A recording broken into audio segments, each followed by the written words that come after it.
Di acara pesta peresmian restoran baruku, selingkuhan suamiku datang. Ia berbisik ke telingaku, "Aku lebih cantik darimu." Aku hanya tersenyum dan mengumumkan bahwa, sebelum lanjut ke cerita selanjutnya, yuk subscribe dan like. Absen dulu di kolom komen ya. Cahaya lampu kristal berjatuhan, memantul di setiap sudut ruangan, menciptakan kilauan yang memukau.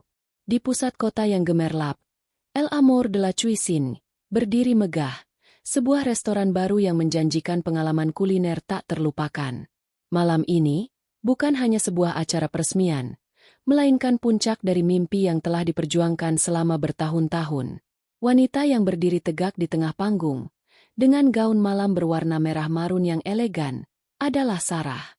Matanya bersinar, bukan hanya karena sorotan lampu, tetapi karena kebanggaan yang meluap dari dalam dirinya. Sarah, 35 tahun, adalah arsitek dari semua kemewahan ini.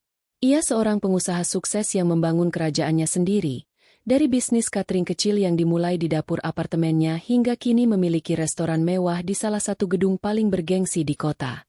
Kecerdasan dan ketekunannya tidak terbantahkan. Setiap detail, mulai dari ukiran kayu di dinding hingga jenis bunga lili di setiap meja, adalah hasil pemikiran dan sentuhan pribadinya. Malam ini adalah buktinya. Ia bukan lagi istri David, melainkan Sarah, pemilik dan pendiri El Amor de la Cuisine. Di sampingnya berdiri David, suaminya.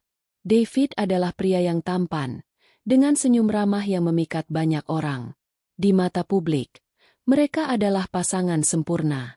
David seorang eksekutif di perusahaan properti, dan selalu terlihat bangga mendukung karir istrinya. Malam ini, ia sibuk menyapa para tamu penting, dari politisi, selebritas, hingga para investor besar. Namun, entah mengapa, senyumnya terasa sedikit terlalu dipaksakan, dan matanya seringkali mengembara ke arah pintu masuk, seolah menunggu kedatangan seseorang. Pesta berjalan dengan sangat lancar. Dentingan gelas sampanye, tawa renyah para tamu, dan alunan musik jazz yang lembut mengisi seluruh ruangan.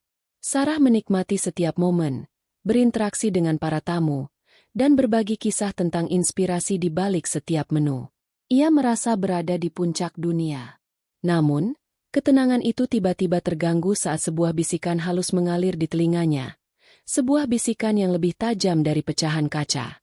Seorang wanita berambut pirang dengan gaun satin berwarna perak yang mencolok, perlahan-lahan mendekati Sarah.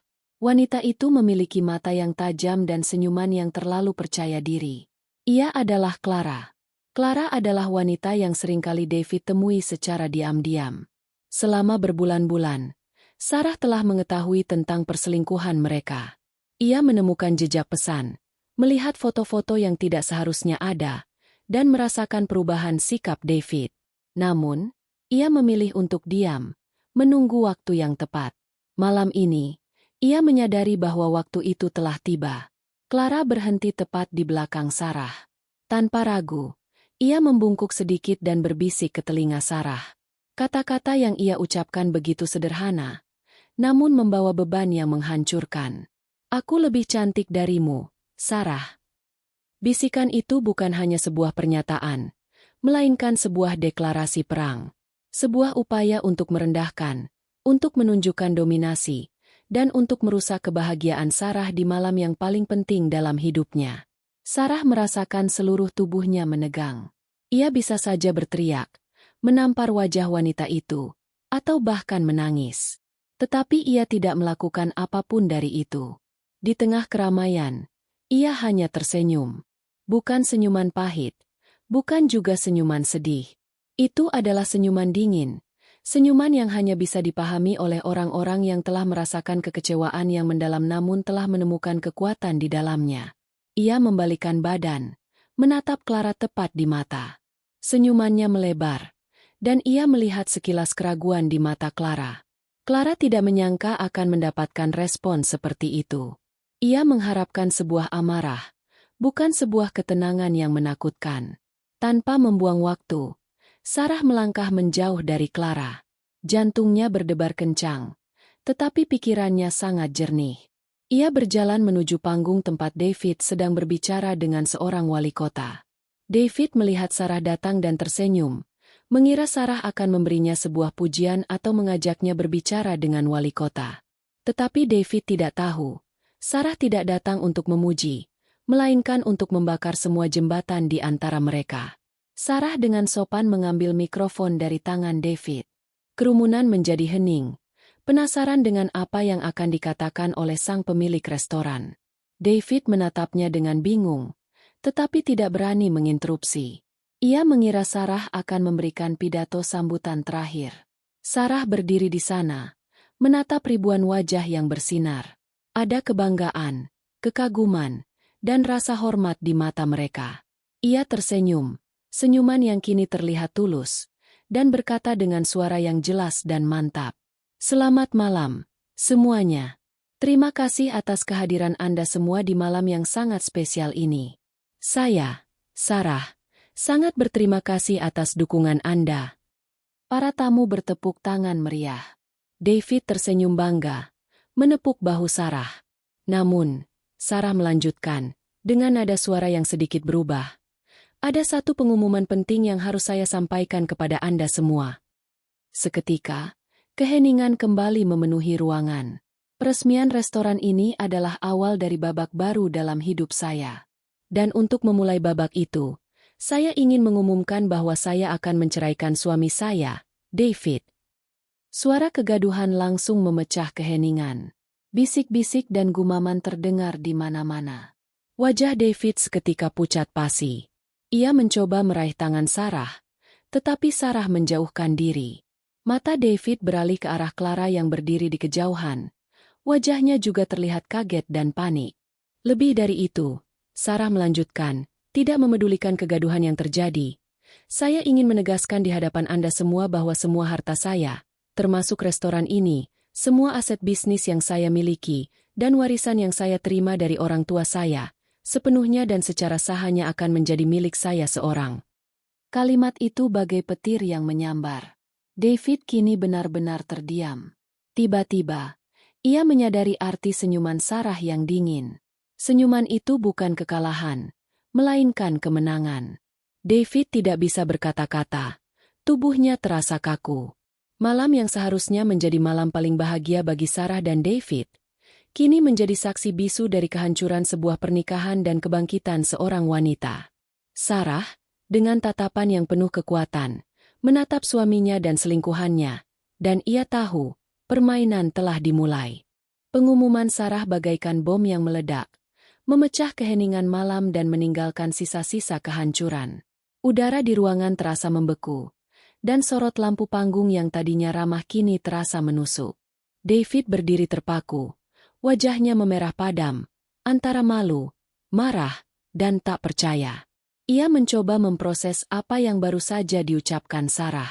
Mengapa? Bagaimana bisa? Seluruh rencananya untuk perlahan-lahan mengendalikan bisnis Sarah dan hidupnya hancur dalam sekejap. Di sisi lain ruangan, Clara juga terkejut. Senyum percaya dirinya yang tadinya begitu angkuh kini sirna. Bisikan kecil yang ia lontarkan tadi, yang ia pikir akan merusak malam Sarah, justru menjadi pemicu dari sebuah pengumuman yang mengancam segalanya. Ia melihat David yang tak berdaya dan menyadari bahwa ia baru saja bermain dengan api yang terlalu besar.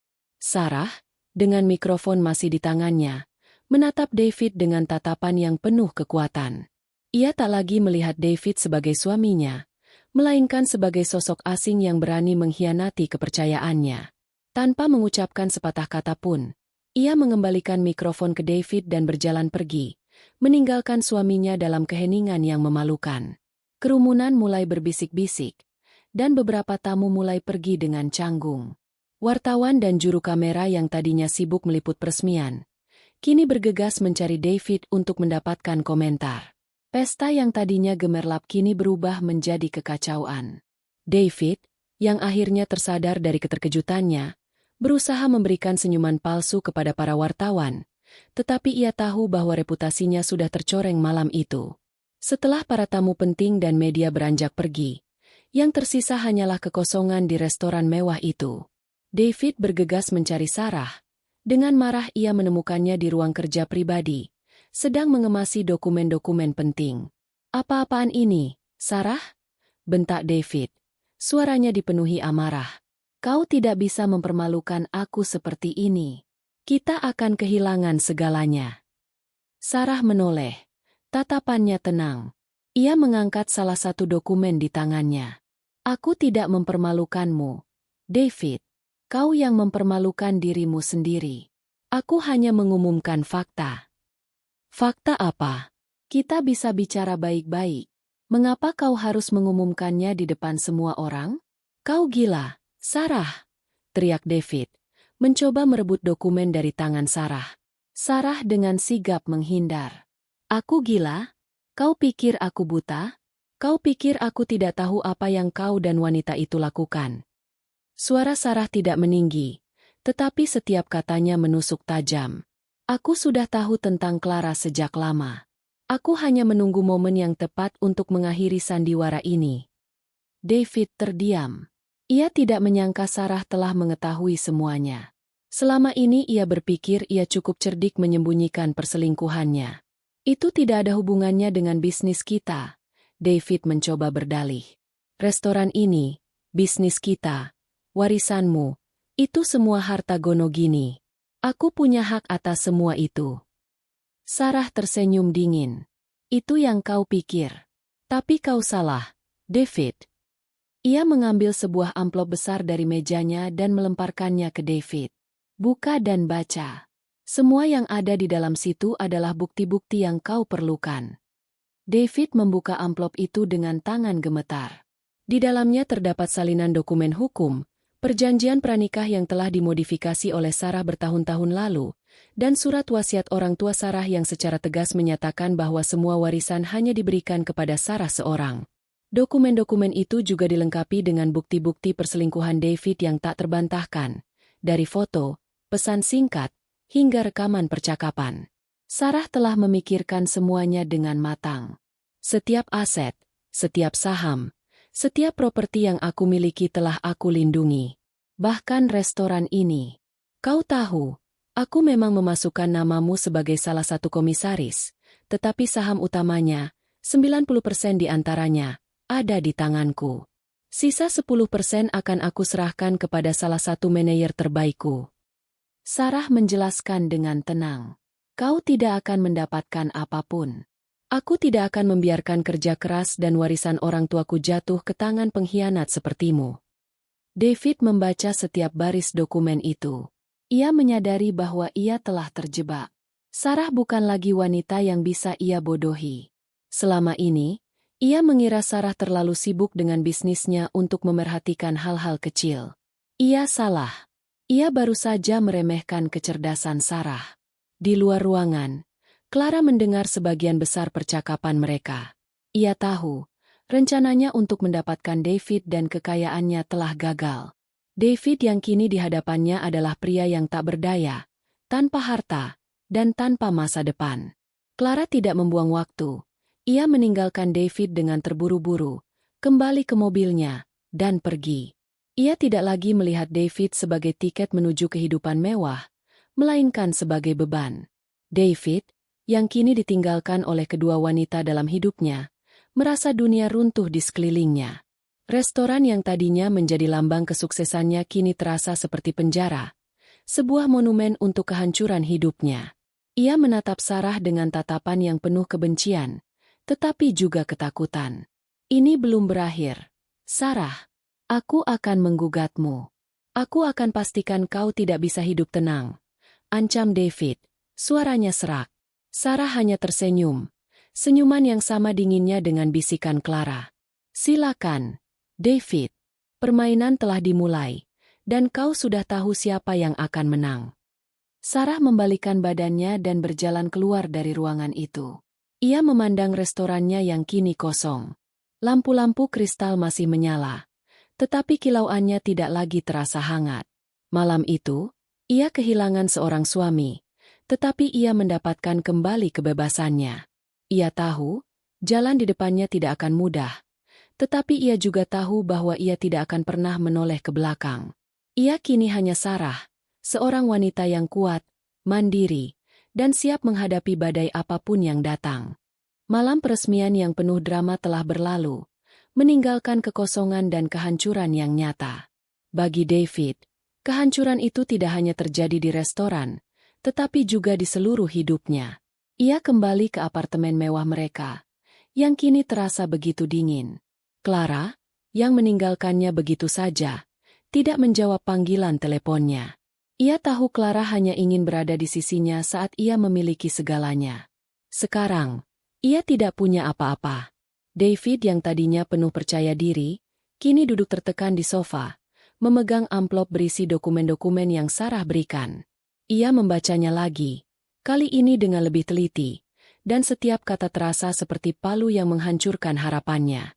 David merasa dikhianati, bukan oleh Sarah, tetapi oleh dirinya sendiri.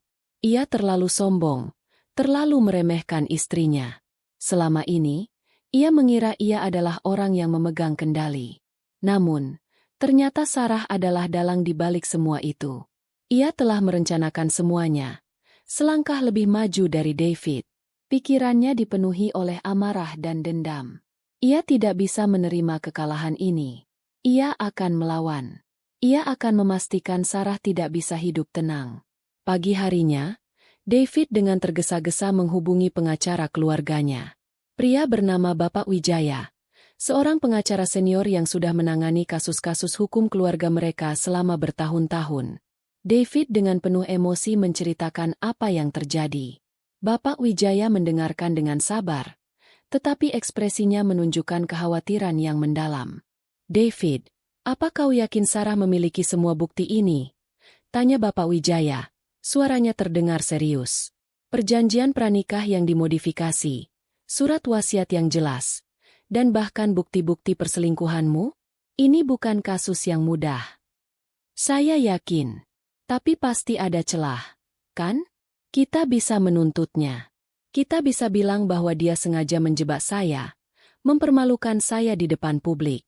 Dia tidak bisa begitu saja mengambil semua yang seharusnya jadi milik saya," desak David. Suaranya dipenuhi keputusasaan. Bapak Wijaya menghela napas panjang. "David, dengarkan baik-baik. Kalau Sarah sudah menyiapkan ini semua, itu berarti dia bukan hanya ingin bercerai, dia ingin menghancurkanmu. Kita harus berhati-hati. Kalau kita melawannya tanpa strategi yang matang, kita bisa kalah telak." Di tempat lain, Clara akhirnya menemui David. Ia tidak lagi memakai gaun mewah seperti malam sebelumnya, tetapi pakaian sederhana yang menunjukkan bahwa ia tidak lagi memiliki kartu truf. Ia melihat David yang depresi dan tanpa daya. Ia tahu, David kini tidak lagi bisa memberinya gaya hidup mewah yang ia impikan.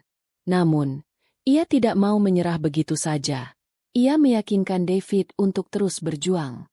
"David, kita harus bersatu," kata Clara dengan suara lembut, mencoba menenangkan David.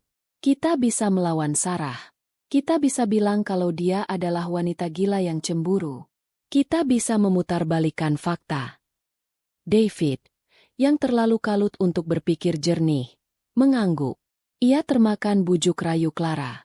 Mereka menyusun rencana balas dendam, berencana untuk memfitnah Sarah di media dan memperlihatkannya sebagai seorang pengusaha yang licik.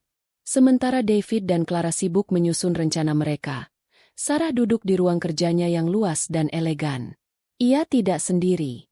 Di hadapannya, ada seorang wanita bernama Alia, pengacara terbaik di kota, dengan reputasi yang tak terkalahkan. Alia adalah teman lama Sarah dan orang yang membantunya merancang strategi ini. "Sarah, kita sudah punya semua bukti yang kita butuhkan. Rekaman CCTV, pesan singkat, dan laporan dari detektif swasta. Kasus ini akan sangat kuat," jelas Alia, sambil menunjuk tumpukan berkas di meja. Namun, David dan Clara tidak akan tinggal diam. Mereka pasti akan menyerang reputasimu melalui media. Kau harus siap. Sarah mengangguk. Ia tidak gentar. "Aku sudah memikirkan itu. Aku tidak akan membiarkan mereka memutarbalikkan cerita. Aku akan merilis pernyataan yang jujur. Aku akan menunjukkan kepada publik bahwa aku bukan wanita kejam, melainkan korban dari pengkhianatan." Sarah dan Alia tidak hanya fokus pada pertempuran hukum. Mereka juga menyiapkan strategi untuk melindungi bisnis Sarah.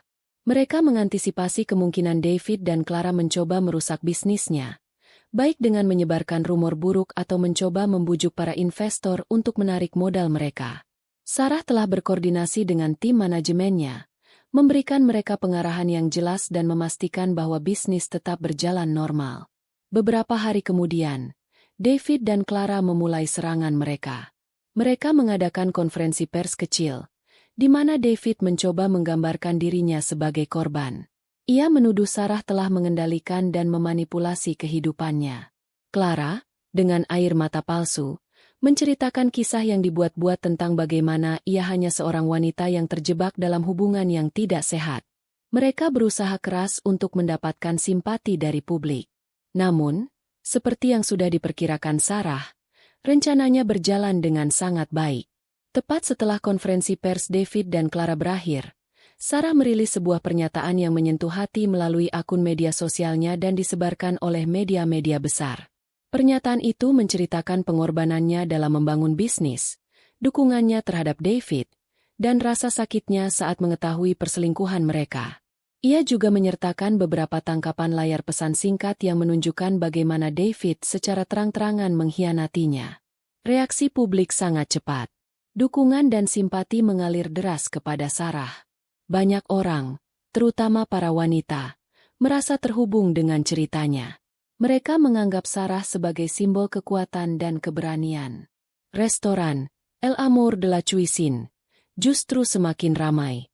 Orang-orang berbondong-bondong datang, bukan hanya untuk mencicipi masakannya, tetapi juga untuk memberikan dukungan mereka kepada Sarah.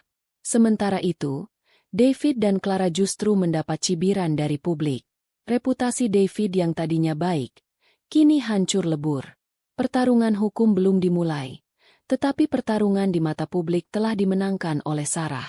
David dan Clara, yang merasa yakin akan menang, kini harus menghadapi kenyataan pahit bahwa strategi mereka tidak mempan. Mereka menyadari bahwa mereka tidak berhadapan dengan wanita biasa, melainkan wanita yang cerdas, kuat, dan telah mempersiapkan segalanya. Ruang sidang dipenuhi dengan ketegangan yang pekat. Udara terasa dingin dan formal, jauh berbeda dari kemewahan restoran El Amour de la Cuisine, yang menjadi saksi bisu awal kehancuran. David duduk di kursi terdakwa, ditemani oleh Bapak Wijaya, pengacaranya. Wajah David terlihat lelah dan putus asa. Di seberang sana, Sarah duduk dengan tegak, ditemani oleh pengacaranya, Alia. Tatapan Sarah tenang, namun mata Alia memancarkan keyakinan yang tak tergoyahkan. Persidangan dimulai. Bapak Wijaya, dengan suara lantang dan penuh keyakinan, memulai pembelaannya. Ia mencoba memutarbalikkan fakta, menggambarkan David sebagai korban dari ambisi Sarah yang serakah. Ia menuduh Sarah telah merencanakan semuanya, termasuk perselingkuhan David, untuk mendapatkan semua kekayaannya sendiri. Clara, yang juga hadir sebagai saksi, memberikan kesaksian palsu yang mendukung narasi Bapak Wijaya.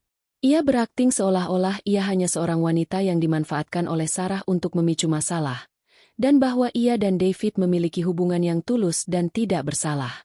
Yang mulia, kata Bapak Wijaya, sambil menunjuk ke arah Sarah. Klien saya, Bapak David, adalah korban dari sebuah rencana yang kejam. Istrinya, Nyonya Sarah, telah mengatur semua ini untuk mempermalukan dan menghancurkan reputasinya. Ia menggunakan peresmian restorannya sebagai panggung untuk melancarkan serangan publik, yang mana hal itu sangat tidak manusiawi. Clara, dengan air mata palsu, menceritakan kisah yang menyayat hati. Saya tidak pernah bermaksud merusak hubungan mereka. Saya hanya mencintai David, dan saya merasa ia juga mencintai saya. Kami adalah korban dari obsesi Nyonya Sarah terhadap kekayaan dan kekuasaan. Namun, di balik semua kepalsuan itu, Sarah dan Alia hanya tersenyum tipis. Mereka tahu bahwa ini hanyalah awal dari permainan. Mereka telah mempersiapkan diri untuk hal ini. Saat giliran Alia untuk berbicara, ia berjalan ke depan dengan langkah mantap. Ia tidak berteriak, tidak juga mencoba mengundang simpati. Ia hanya berbicara dengan nada yang tenang dan penuh fakta. Yang mulia, mari kita lihat kasus ini dari sisi yang berbeda. Pihak terdakwa mencoba untuk memutarbalikkan cerita dengan menuduh klien saya, Nyonya Sarah, sebagai pelaku. Padahal, Nyonya Sarah adalah korban sejati dari pengkhianatan dan manipulasi. Alia mengeluarkan berkas-berkas dari tasnya dan meletakkannya di atas meja. Kami memiliki bukti-bukti yang tidak terbantahkan. Kami memiliki rekaman percakapan, tangkapan layar pesan singkat yang menunjukkan bagaimana Tuan David dan Nyonya Clara merencanakan perselingkuhan mereka. Kami juga memiliki laporan dari detektif swasta yang mengamati mereka selama berbulan-bulan. Alia juga menunjukkan bukti-bukti hukum yang Sarah telah siapkan jauh-jauh hari. Kami memiliki salinan perjanjian pranikah yang dimodifikasi, yang telah ditandatangani dan disetujui oleh kedua belah pihak. Kami juga memiliki surat wasiat dari orang tua Nyonya Sarah, yang secara tegas menyatakan bahwa warisan hanya diturunkan kepada Nyonya Sarah seorang. Semua ini menunjukkan bahwa Nyonya Sarah adalah wanita yang cerdas dan visioner, yang melindungi asetnya dari kemungkinan terburuk. David dan Clara terkejut. Mereka tidak menyangka Sarah akan memiliki bukti-bukti yang begitu kuat.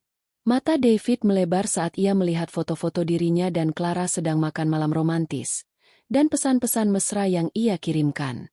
Ia mencoba membela diri, tetapi tidak ada kata-kata yang bisa ia ucapkan. Lalu, apa yang bisa Tuan David tawarkan sebagai pembelaan, selain tuduhan-tuduhan yang tidak berdasar? Tanya Alia, menatap David dengan tatapan menantang. Bukti-bukti ini sudah berbicara dengan sendirinya. Nyonya Sarah tidak perlu berteriak untuk menunjukkan bahwa ia benar. Fakta-fakta yang ada di tangan kami sudah sangat jelas. David, yang tadinya penuh amarah, kini merasa malu dan putus asa. Bapak Wijaya mencoba menyelamatkan situasi, tetapi ia tahu, ia tidak memiliki argumen yang kuat untuk melawan semua bukti yang ada. Clara, yang tadinya berakting sedih, kini tidak bisa menahan ekspresi paniknya. Persidangan hari pertama berakhir. Sarah meninggalkan ruang sidang dengan kepala tegak, sementara David dan Clara bergegas keluar, menghindari tatapan mata para wartawan yang sudah menunggu di luar. Mereka menyadari bahwa pertempuran ini tidak akan mudah. Sarah telah memenangkan babak pertama.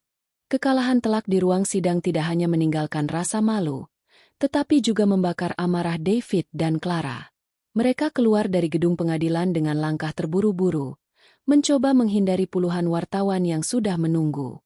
Kilatan lampu kamera dan pertanyaan-pertanyaan agresif membuat mereka semakin tertekan. David mencoba memberikan komentar singkat. Ini semua bohong. Saya adalah korban. Namun, tidak ada yang percaya. Wajahnya yang tegang dan panik sudah menjadi bukti nyata dari kebohongan yang ia coba tutupi. Di sisi lain, Sarah dan Alia keluar dengan tenang. Sarah menghadapi para wartawan dengan senyuman tipis dan tatapan penuh percaya diri. Ia tidak mengatakan apa-apa, hanya mengangguk sopan dan berjalan menuju mobilnya. Tindakan ini jauh lebih kuat dari ribuan kata. Keheningan Sarah, yang dipadukan dengan bukti-bukti kuat yang telah disajikan, membuat publik semakin yakin bahwa ia adalah pihak yang benar. Sejak hari itu, pertarungan tidak hanya terjadi di ruang sidang, tetapi juga di ruang publik. David dan Clara, dengan bantuan Bapak Wijaya, mencoba melancarkan serangan balasan. Mereka menyewa tim public relations untuk membersihkan nama mereka, mencoba membuat narasi baru bahwa Sarah adalah wanita gila harta yang ambisius dan kejam. Mereka menyebarkan gosip bahwa Sarah menggunakan bisnisnya untuk menjebak para pria kaya. Namun, upaya mereka sia-sia. Media sosial dan berita-berita daring dipenuhi dengan dukungan untuk Sarah.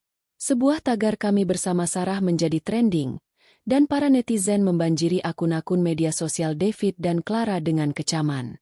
Para wanita dari berbagai kalangan, mulai dari pengusaha kecil hingga ibu rumah tangga, memuji keberanian Sarah. Kisahnya menjadi inspirasi bagi banyak orang yang merasa terintimidasi atau dikhianati. Mereka melihat Sarah sebagai simbol kekuatan, dan peresmian restorannya bukan lagi hanya tentang kuliner, melainkan tentang perlawanan. Di tengah semua kekacauan ini, restoran El Amor de la Cuisine justru semakin ramai. Para pelanggan datang, bukan hanya untuk menikmati makanan mewah yang disajikan, tetapi juga untuk memberikan dukungan moral. Banyak pelanggan yang berfoto di depan restoran dan membagikannya di media sosial dengan tagar dukungan untuk Sarah. Restoran itu berubah menjadi tempat berkumpulnya para wanita yang merasa terinspirasi oleh kisahnya. Malam-malam yang sebelumnya dipenuhi dengan ketegangan kini dipenuhi dengan tawa dan harapan. Sarah, yang tadinya merasa sepi, kini merasa dikelilingi oleh ribuan orang yang mendukungnya. David dan Clara, di sisi lain, harus menghadapi konsekuensi yang pahit. Klien-klien penting David, yang tidak ingin nama mereka tercoreng, satu persatu mulai memutuskan kerjasama. Reputasinya sebagai eksekutif di perusahaan properti hancur. Ia dipecat dari pekerjaannya, dan tidak ada perusahaan lain yang mau menerima jasanya. Ia menjadi orang yang dijauhi oleh teman-teman dan kolega-koleganya. Clara, yang tadinya terbiasa hidup mewah, kini juga merasakan dampak yang tak kalah menyakitkan. Merek-merek fashion yang dulunya rutin bekerja sama dengannya kini membatalkan kontrak. Ia kehilangan sumber penghasilan utamanya dan menjadi bahan olok-olokan di media sosial. Ia menyesal telah meremehkan Sarah. Bisikan, "Aku lebih cantik darimu," kini terasa sangat konyol dan memalukan. Kecantikannya tidak lagi berarti apa-apa di hadapan kehancuran reputasi. Melihat keadaan David dan Clara yang semakin terpuruk, Sarah tidak merasa senang. Ia tidak ingin membalas dendam, tetapi ia hanya ingin keadilan. Ia ingin membuktikan bahwa ia bisa berdiri sendiri tanpa bergantung pada siapapun. Dengan bantuan timnya, Sarah mengambil langkah strategis untuk memanfaatkan dukungan publik. Ia mengumumkan program Corporate Social Responsibility, CSR, yang berfokus pada pemberdayaan wanita. Ia memberikan pelatihan bisnis gratis, pendanaan kecil, dan dukungan mental kepada wanita-wanita yang ingin memulai bisnis mereka sendiri. Aksi Sarah ini semakin mengukuhkan posisinya sebagai wanita inspiratif. Ia tidak hanya sukses dalam bisnis, tetapi juga memiliki hati yang mulia. Tindakan ini membuat David dan Clara semakin tidak berdaya. Semua upaya mereka untuk menjatuhkan Sarah justru berbalik melawan mereka. Mereka menyadari bahwa mereka tidak hanya bertarung melawan seorang wanita, tetapi juga melawan dukungan moral dari ribuan orang. Di sebuah wawancara eksklusif dengan media ternama, Sarah akhirnya angkat bicara. Ia menjelaskan bahwa tujuannya bukan untuk menghancurkan David, tetapi untuk memulihkan harga dirinya. "Saya tidak ingin dihargai karena saya kaya. Saya ingin dihargai karena saya kuat," katanya. Pernyataan ini menjadi headline di mana-mana, menginspirasi banyak wanita di seluruh negeri. David dan Clara, di sisi lain, diwawancarai oleh media-media kecil yang hanya ingin sensasi. Wawancara mereka, yang penuh dengan kebohongan, justru semakin memperlihatkan keputusasaan mereka. Pada akhirnya, David dan Clara harus menghadapi kenyataan pahit. Mereka telah kalah telak dalam pertarungan di media. Reputasi mereka hancur, karir mereka berakhir, dan mereka kini hidup dalam bayang-bayang masa lalu yang buruk. Sementara itu, Sarah, dengan kekuatan, keberanian, dan dukungan dari publik, siap menghadapi persidangan selanjutnya. Ia tahu, babak terakhir dari drama ini akan menjadi penentu dari kebebasannya. Di tengah persidangan yang panas, ruang pengadilan terasa seperti medan perang. David dan Clara, melalui pengacara mereka, Bapak Wijaya, terus melancarkan serangan. Mereka mencoba menuduh Sarah telah mengendalikan dan memanipulasi mereka, bahkan menyajikan bukti-bukti palsu berupa pesan singkat yang telah mereka rekayasa. Namun, Alia, pengacara Sarah, tetap tenang. Ia tahu bahwa ini adalah saatnya untuk mengakhiri sandiwara ini. "Yang mulia," kata Alia, berdiri tegak di hadapan hakim. Pihak terdakwa terus mencoba memutarbalikkan fakta dengan klaim-klaim yang tidak berdasar. "Namun, kami memiliki bukti-bukti yang tidak terbantahkan yang akan mengakhiri perdebatan ini." Ruangan menjadi hening. David dan Clara saling melirik dengan gelisah. Mereka tidak tahu apa lagi yang Sarah miliki. Mereka sudah yakin bahwa semua bukti yang mereka siapkan sudah cukup untuk melawan Sarah. Mereka salah. Alia meminta izin untuk memutar sebuah video. Hakim mengangguk, dan layar besar di ruang sidang pun menyala. Video itu adalah rekaman dari kamera CCTV yang terpasang di restoran Sarah. Rekaman itu menunjukkan momen peresmian, di mana Clara membungkuk dan berbisik di telinga Sarah. Lalu, muncullah rekaman audio yang diputar dengan jelas. Clara, aku lebih cantik darimu. Suara lirih Sarah. Senang bertemu denganmu, Clara. Mari kita lihat siapa yang akan tertawa terakhir. Meskipun suara Sarah lirih, rekaman itu menunjukkan dengan jelas bahwa Sarah telah mengantisipasi kedatangan Clara. Bukan hanya itu, video tersebut juga menunjukkan ekspresi David yang panik saat Sarah mengumumkan perceraian. Bukti visual dan audio itu tidak bisa lagi disangkal. David dan Clara terlihat sangat terkejut. Mereka tidak menyangka bahwa Sarah telah merekam semuanya. Alia melanjutkan, Yang Mulia, bukti ini menunjukkan bahwa Nyonya Sarah tidak menyerang David dan Nyonya Clara secara tiba-tiba, tetapi ia telah mengetahui perselingkuhan mereka. Nyonya Sarah, dengan kepintarannya, telah mempersiapkan diri untuk menghadapi pengkhianatan ini. Ia memiliki bukti-bukti yang sangat kuat dan tidak terbantahkan. Alia tidak berhenti di situ. Ia lalu mengeluarkan tumpukan berkas yang lain. Kami juga memiliki testimoni dari beberapa saksi kunci, termasuk supir pribadi dan asisten Tuan David, yang akan bersaksi di persidangan ini. Mereka akan menjelaskan bagaimana David seringkali bertemu dengan Nyonya Clara secara diam-diam, bahkan saat ia seharusnya sedang menghadiri pertemuan bisnis. Mendengar hal itu, David dan Clara mulai panik. Mereka tahu bahwa kesaksian para karyawan David akan menghancurkan mereka. Bapak Wijaya mencoba menolak bukti-bukti ini, tetapi hakim menolaknya. Semua bukti ini sangat relevan, kata hakim. Kami akan mempertimbangkan semua ini dalam keputusan kami. David, yang tidak lagi bisa menahan diri, berdiri dan berteriak, "Ini semua palsu. Dia menjebak saya." Namun, teriakannya tidak didengarkan. Hakim meminta David untuk duduk dan mengancam akan menghukumnya karena mengganggu jalannya persidangan. David, yang sudah putus asa, akhirnya duduk kembali, kepalanya tertunduk. Ia menyadari bahwa ia telah kalah. Clara juga terlihat sangat tertekan. Ia tidak pernah berpikir bahwa ia akan berakhir seperti ini. Ia hanya ingin mendapatkan David dan kekayaannya, tetapi ia justru kehilangan segalanya. Wajahnya yang tadinya cantik kini dipenuhi dengan kepanikan. Alia mengakhiri pembelaannya dengan sebuah pernyataan yang kuat. Yang Mulia, ini bukan hanya kasus perceraian. Ini adalah kasus tentang pengkhianatan, kepercayaan, dan keadilan. Nyonya Sarah telah menunjukkan bahwa ia adalah wanita yang kuat dan berani. Ia tidak hanya berjuang untuk dirinya sendiri, tetapi juga untuk semua wanita yang telah dikhianati. Setelah semua bukti disajikan, hakim menunda persidangan untuk memberikan waktu untuk meninjau semua bukti. David, yang terlihat sangat hancur, meninggalkan ruang sidang tanpa mengucapkan sepatah kata pun. Clara juga pergi, menutupi wajahnya dari para wartawan. Sarah, di sisi lain, meninggalkan ruang sidang dengan senyuman puas. Ia tahu bahwa ia telah memenangkan pertempuran ini. Ia tidak lagi dihantui oleh bayang-bayang masa lalu, dan ia siap untuk memulai babak baru dalam hidupnya.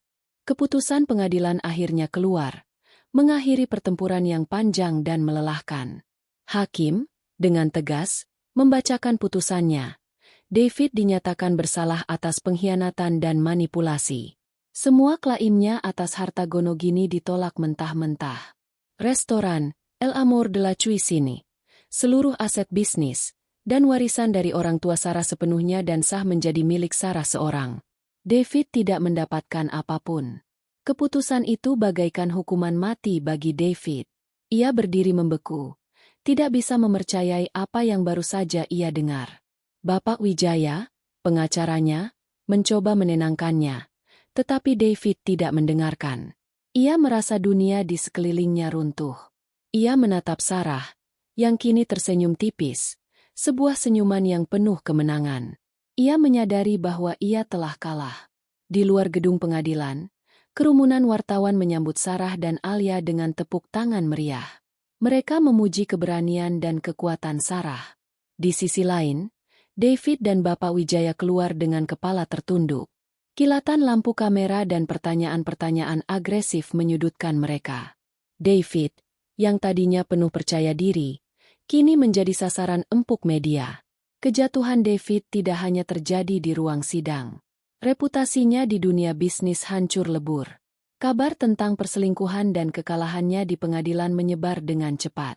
Klien-klien pentingnya, yang dulunya mempercayainya, satu persatu memutuskan kerjasama. Saham perusahaan properti tempat ia bekerja anjlok, dan ia pun dipecat. David yang tadinya seorang eksekutif sukses dengan gaji besar, kini menjadi seorang pengangguran tanpa reputasi. Ia kembali ke apartemen mereka, yang kini menjadi milik Sarah. Kunci apartemennya telah diminta oleh Alia, pengacara Sarah.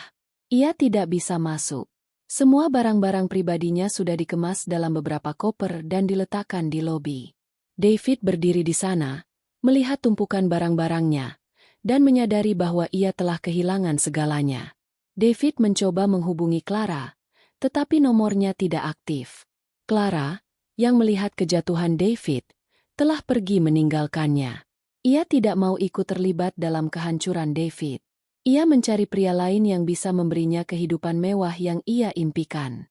David ditinggalkan seorang diri, tanpa uang, tanpa pekerjaan, dan tanpa siapapun yang peduli.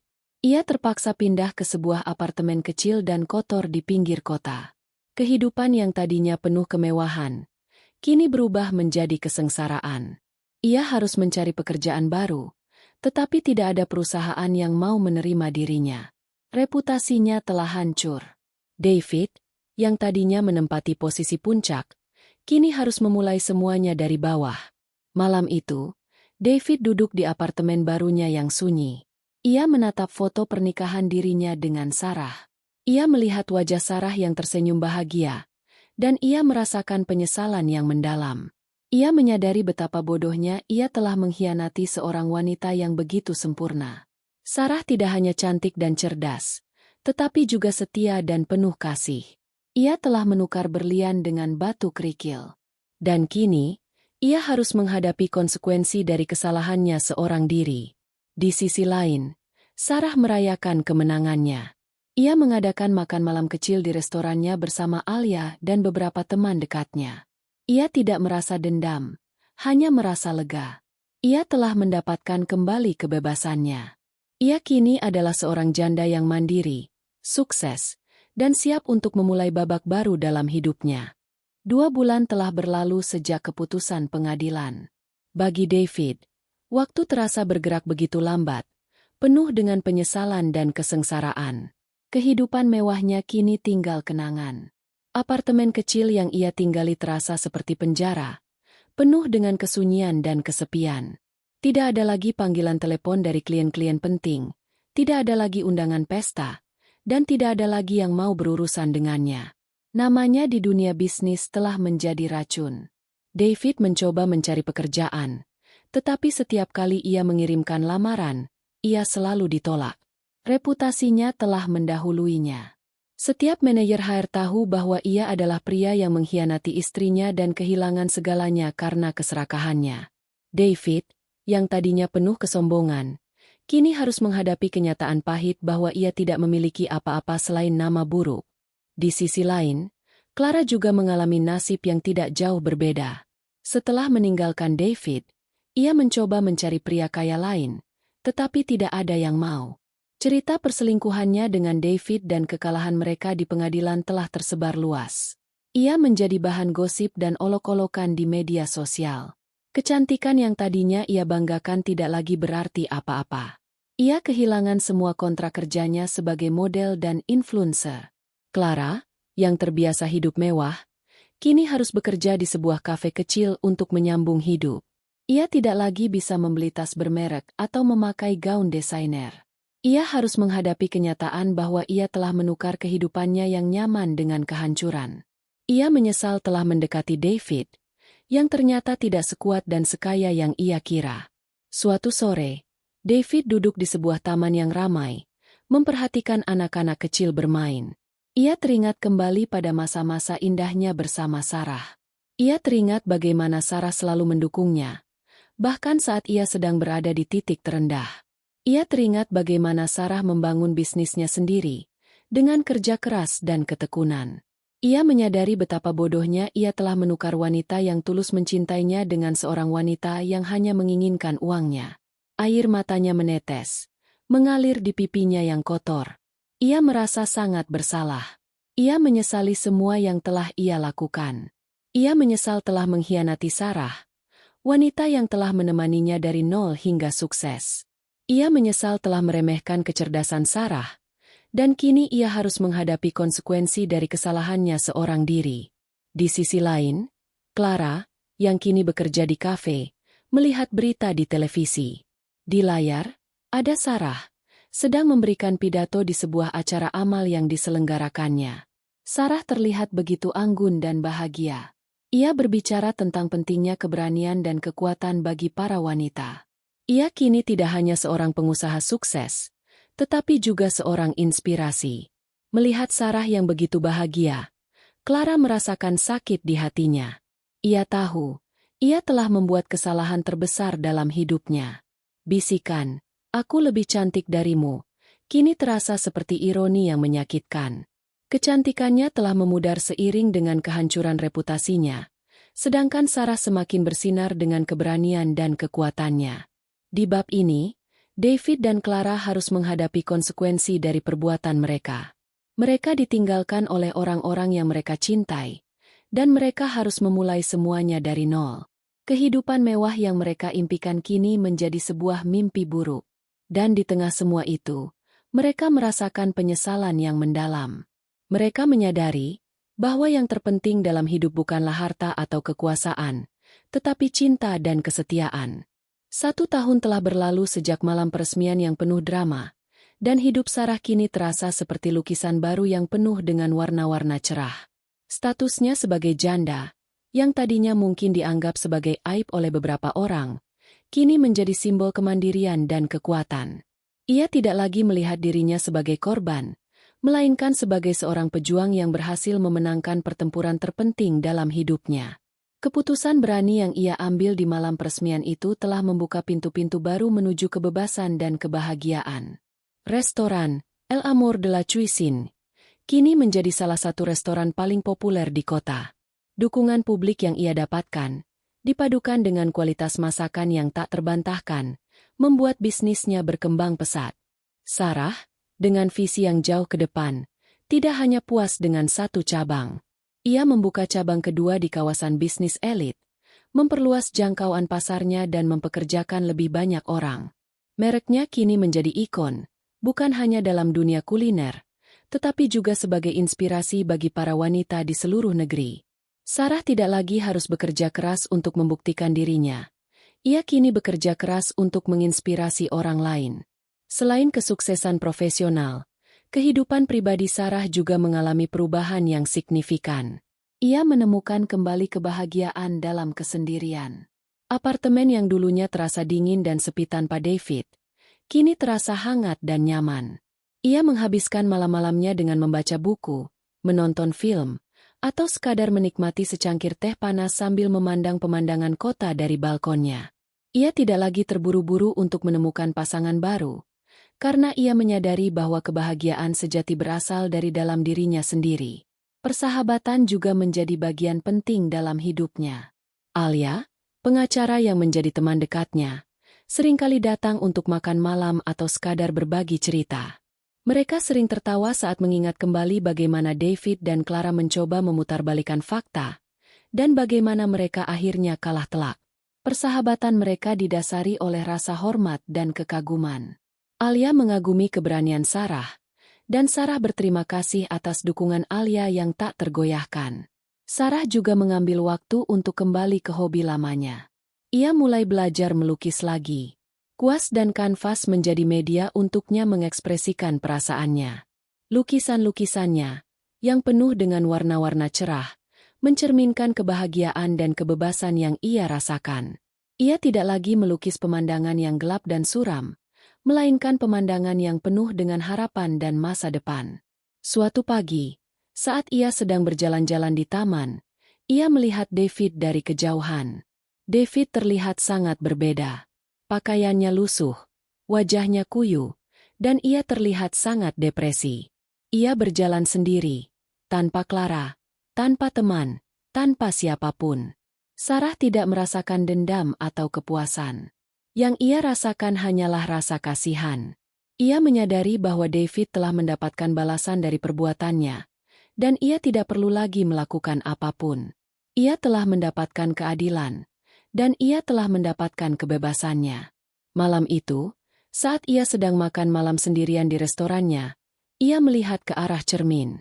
Ia melihat seorang wanita yang kuat, mandiri, dan bahagia. Bisikan Clara, "Aku lebih cantik darimu." Yang tadinya terasa menyakitkan, kini terasa seperti pujian. Karena ia tahu, kecantikan sejati tidak datang dari penampilan fisik, melainkan dari kekuatan, keberanian, dan hati yang tulus. Ia tidak hanya lebih cantik dari Clara, ia jauh lebih baik. Di bab ini, Sarah telah menemukan kembali dirinya sendiri. Ia telah melewati badai, dan kini ia berdiri di atas panggung kehidupan, siap untuk memulai babak baru yang penuh dengan kebahagiaan dan kesuksesan. Ia telah membuktikan kepada dunia bahwa pengkhianatan tidak akan pernah bisa menghancurkan seorang wanita yang kuat. 2 tahun setelah peresmian, Sarah kini berdiri di tempat yang sama, di panggung restorannya. El Amor de la Cuisine, yang kini sudah menjadi ikon di kota. Namun, kali ini, suasana yang ada jauh berbeda. Tidak ada ketegangan, tidak ada pengkhianatan, hanya kebahagiaan dan kehangatan.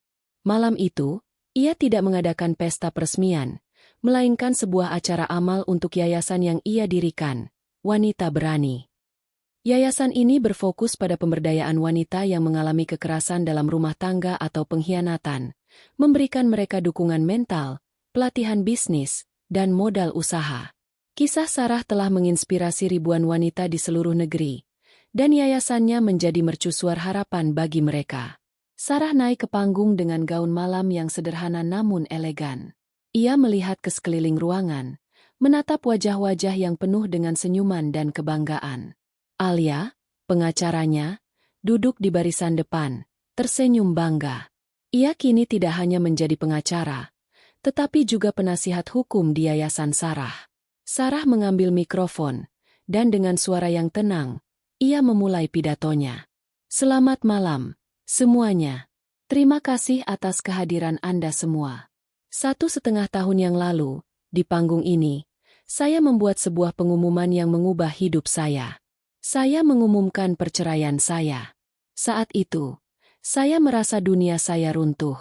Saya merasa dikhianati dan dipermalukan. Namun, saya menyadari bahwa saya tidak sendirian. Banyak wanita di luar sana yang mengalami hal yang sama. Pengkhianatan tidak seharusnya menjadi akhir dari segalanya. Justru, itu harus menjadi awal dari babak baru yang lebih baik." Para tamu bertepuk tangan meriah. Sarah tersenyum dan melanjutkan, "Malam ini, saya berdiri di sini bukan untuk merayakan kesuksesan saya, tetapi untuk merayakan kekuatan para wanita.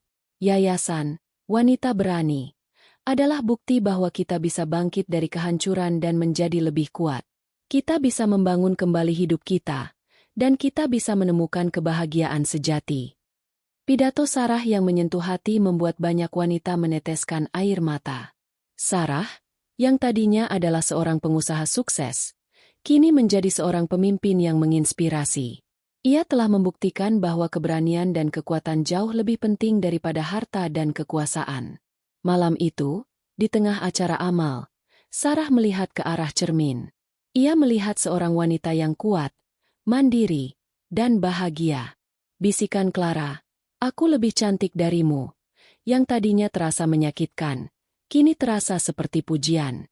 Ia kini tahu bahwa kecantikan sejati tidak datang dari penampilan fisik, melainkan dari kekuatan, keberanian, dan hati yang tulus. Ia tidak hanya lebih cantik dari Clara, ia jauh lebih baik. Di babak terakhir ini, Sarah tidak hanya menemukan kebahagiaan untuk dirinya sendiri, tetapi juga membantu orang lain untuk menemukan kebahagiaan mereka. Ia telah mengubah kehancuran menjadi sebuah kesempatan untuk menginspirasi. Kisahnya menjadi legenda, sebuah cerita tentang seorang wanita yang berani mengambil keputusan sulit demi kebahagiaan dan kebebasannya sendiri. Dan di tengah semua itu, ia menemukan cinta sejati, bukan dari seorang pria, tetapi dari dirinya sendiri.